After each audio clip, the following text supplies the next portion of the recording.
तो चलिए आज बात करते हैं भारत के सबसे बड़े एनर्जी सप्लायर कोल इंडिया लिमिटेड की और उसके जबरदस्त ट्रांसफॉर्मेशन की।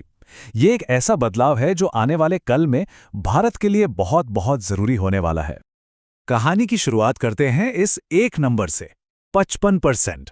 जी हां, कोल इंडिया लिमिटेड यानी CIL अकेले ही हमारे देश की 55% एनर्जी की जरूरतों को पूरा करता है। इससे अंदाजा लगाया जा सकता है कि यह कंपनी हमारी अर्थव्यवस्था की लाइफलाइन की तरह है। लेकिन दशकों के इस एक छत्र राज के बावजूद अब हवा का रुख बदल रहा है। तो सवाल यह है कि क्या कोयले के इस बादशाह का दौर अब खत्म होने वाला है? आगे बढ़ने से पहले यह समझना जरूरी है कि कोल इंडिया आखिर है क्या। ये सिर्फ एक कंपनी नहीं बल्कि एक सरकारी महारथ ही है जिसने पीढ़ियों से पूरे देश को पावर दी है, रोशन किया है। इसका स्केल कितना बड़ा है इसका अंदाजा इन बातों से लगता है। ये भारत का सबसे बड़ा एनर्जी सप्लायर है। और सोचिए 1975 में जब ये बना था तब से लेकर आज तक इसका प्रोडक्शन करीब करीब 10 गुना बढ़ चुका है। मतलब ये हमारे सिस्टम में बहुत गहराई तक समाया हुआ है। और इस बदलाव की आहट हमें मिलती है कोल इंडिया के नए चेयरमैन सनोज कुमार झा के इस बयान से। वो साफ कह रहे हैं कि भाई दुनिया बदल गई है। वो जमाना गया जब कोयला ही एनर्जी का अकेला राजा हुआ करता था। तो वो कौन सी ताकतें हैं जो इतनी बड़ी कंपनी को बदलने पर मजबूर कर रही हैं? असल में पूरी दुनिया का एनर्जी लैंडस्केप ही एक बड़े मोड़ से गुजर रहा है। इस बदलाव को हम दो हिस्सों में देख सकते हैं। एक तरफ था पुराना तरीका जहां सिर्फ कोयले का दबदबा था, और दूसरी तरफ है नई हकीकत जहां रिन्यूएबल एनर्जी यानी सोलर और विंड पावर जैसी चीजें तेजी से आगे बढ़ रही हैं। चेयरमैन ने साफ साफ चेतावनी दी है कि यह सेक्टर एक टर्निंग पॉइंट पर है। अब पुराने तौर तरीकों से काम नहीं चलने वाला। कंपनी को पूरी तरह से बदलना ही होगा।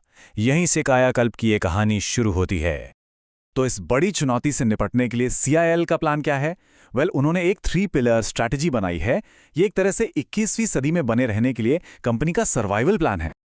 तो ये रहे वो 3 स्तंभ। पहला, सिर्फ माइनिंग नहीं बल्कि नए क्षेत्रों में भी जाना। दूसरा, अंडरग्राउंड माइनिंग यानी भूमिगत खनन को बढ़ाना। और तीसरा, अपने पूरे ऑपरेशन को मॉडर्न बनाना। चलिए अब एक एक करके इन्हें समझते हैं। पहला पिलर है डाइवर्सिफिकेशन। मतलब कोल इंडिया अब सिर्फ कोयले तक ही सीमित नहीं रहेगा।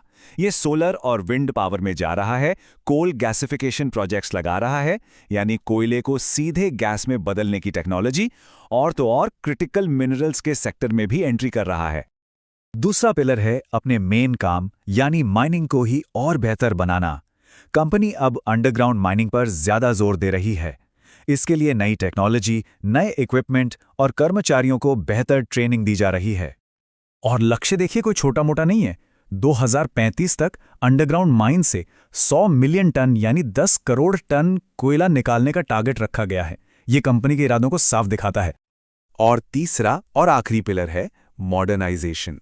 इसमें फर्स्ट माइल कनेक्टिविटी जैसी चीजें हैं जिससे ट्रांसपोर्ट पूरी तरह मशीनों से होगा।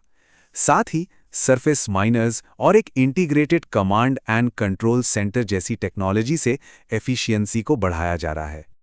तो इन सारे बदलावों का आखिर मतलब क्या है?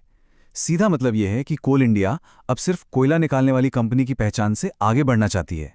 वो अपनी एक नई पहचान बना रही है। और वो नई पहचान है एक रिस्पॉन्सिबल एनर्जी कंपनी की। एक ऐसी कंपनी जो देश की बदलती जरूरतों को समझती है और ग्रोथ के साथ साथ सस्टेनेबिलिटी यानी स्थिरता के लिए भी काम करती है। और ये सिर्फ कागजों पर नहीं है। कंपनी बड़े लेवल पर पेड़ लगाने के अभियान चला रही है और खदानों के आसपास के इकोसिस्टम को फिर से ठीक करने के लिए भी पहल कर रही है। तो अंत में एक बड़ा सवाल खड़ा होता है। कोल इंडिया यकीनन एक बहुत मुश्किल और जरूरी सफर पर है, लेकिन सबसे बड़ा सवाल तो यही है कि क्या एक ऐसी कंपनी जिसकी बुनियाद ही कोयले पर रखी गई हो, वो सच में एक ग्रीन एनर्जी रेवोल्यूशन को लीड कर सकती है? इसका जवाब तो खैर हमें आने वाला वक्त ही देगा।